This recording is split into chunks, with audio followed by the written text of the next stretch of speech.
Hello and welcome back to another We Ourselves video. Well, Marvel has released its first full trailer for the Captain America Brave New World movie, starring Anthony Mackie as the new Captain America. As I watched the trailer and reactions from other content creators, I saw the lingering questions of whether Sam's a viable replacement for Captain America remains. Even more interesting to me was the focus on whether or not he'll get the super soldier serum. And so today I want to discuss the Captain American argument and yet another way that Marvel has undermined Sam Wilson's Falcon as a replacement for Chris Evans' Captain America.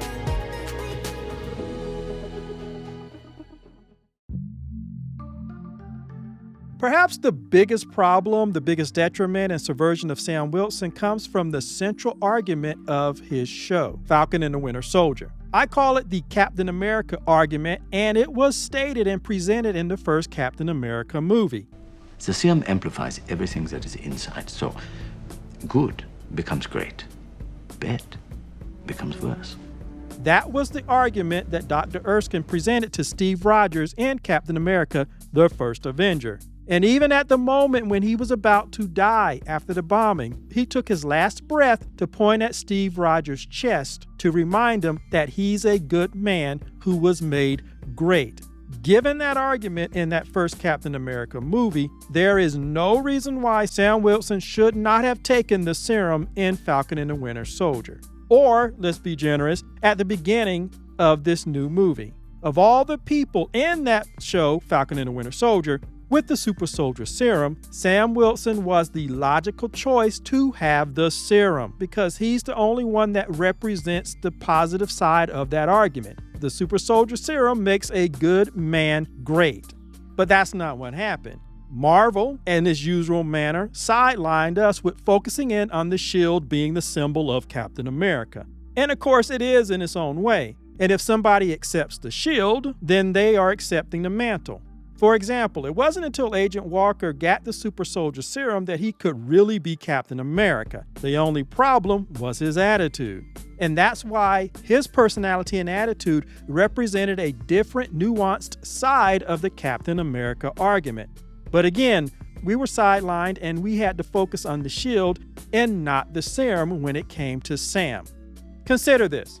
If Steve Rogers did not have the super soldier serum, he would not have been able to do all of these things in his movie. And in his second movie, Captain America Winter Soldier, when Steve Rogers jumps out of the elevator and he falls and uses the vibranium shield to absorb the shock of hitting the ground, even then, if he had been a normal man, he would have broke every bone in his body. Look at the reaction of the Hydra agent. Even he couldn't believe that Steve Rogers survived that fall, even though he knew Steve Rogers had the super soldier serum. Likewise, Sam Wilson should not be able to do all the superhuman things we see in that new trailer, let alone fight the Red Hulk without the serum. Yes, he has the vibranium wings, the shield, and the uniform, but the full mantle of Captain America includes the serum.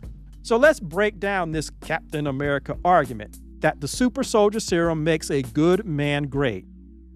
When we look at the Falcon and Winter Soldier series, we see that everything revolves around the serum and what it does to people.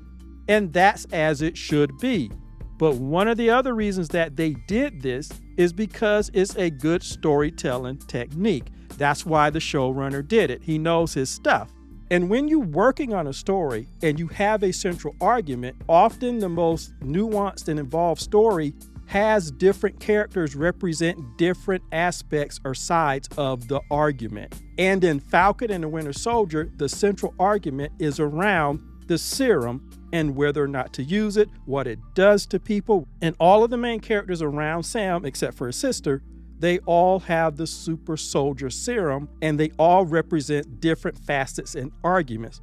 Bucky was forced to have it. He was mind controlled, and we see him go through his struggle to get out of that mind control and to use his ability for good. But even so, Captain Rogers did not choose him to have the shield. You have Agent Walker, who is in his own way an American hero, but because of his ambition and his overdriven desire to do the right thing and to be a hero, when he takes the serum, it amplifies that and you see him go off the deep end. Isaiah Bradley, he served his country, and in exchange for it, his country tortured him for decades. So his idea and what he does with his power has now been tainted. You have Carly, who, because of what they went through with being displaced, now that she has the serum, it magnifies that hurt, that trauma, and so she's lashing out at the world. And then you have Zemo, who's absolutely against the serum and the people who have it, and if he had his way, he would kill all of the people who have taken the serum. But the one person, the one argument that all of these other ones were meant to be around, the one argument that's missing is the Captain America argument. For some reason, they switched us. They got us focusing on Sam wondering if he should even have the shield and if the shield is his. It's more than the shield. It's the serum. And because they took that away from Sam as even a consideration in any real way, then they took a huge chunk of his story arc out of the show. And I know there are some people that argue, well, he shouldn't take it anyway. He shouldn't have to take it to be great. And he's a Falcon. Well, he's not. He's already changed radically from what he was in the comic books, and now they've chosen him as Captain America. And it looks like in the movie that the other guy is going to take on the mantle of Falcon. And my thing is, the story is here for him to be Captain America in truth. I believe the Russo brothers meant that when they had an elderly Captain America choose to give him the shield after living a full life. He made the decision, probably talking with Peggy Carter, and he brought that shield to Sam. He was saying more than the shield belonged to Sam. He was saying the entire mantle of Captain America belonged to Sam. And just imagine what Sam could do. He already has his wings. He has his new costume from Wakanda. He has all those skills that he's developed. If he had the super soldier serum, not only would he be Captain America in full, but he would tear up the scenery. And of course, perhaps that's why they don't want to do it. Look at what they did in What If with Captain Carter. When she got the serum, she was doing stuff that Steve Rogers never did in the movies with all the special effects and computer effects available. They had no problem showing her doing some fantastical things. Well, Sam likewise could go beyond what Captain America could do because he's bringing other tangible skill sets to the role. And say what you want, but if we got that Captain America, if he had the serum and he had all these other stuff going for him, that Captain America I would gladly go and see in the upcoming movie because he could hold his own with anybody else, doing more than Steve Rogers was able to do because he already has more going for him. And if that had been the question, whether or not I'm worthy or should take that serum because of what it might do to me, that would have been a much more interesting character journey. And in that case, Isaiah Bradley would have really been his nemesis or opponent because he could say, look at what they did to me. Don't take that serum. But we don't get that internal battle because we don't even know what in Sam's past would even make him question taking the serum. Instead, we have Anthony Mackie saying that his superpower is his humanity. That's lame, but fine. Steve Rogers was his compassion and understanding of the little guy. He would not be turned into a bully if he took the serum. Likewise, then when you take the serum, it's going to make everything good in you, Sam. It's going to make you great. All these other characters existed, and their side of the argument existed to add nuance to his argument, the Captain America argument, but they took that from Sam, and in doing so, that was the ultimate subversion of his character, which is why they can't give you anything about his background, because they literally made him a walking shell. He has nothing but stuff on the outside, but there's nothing on the inside.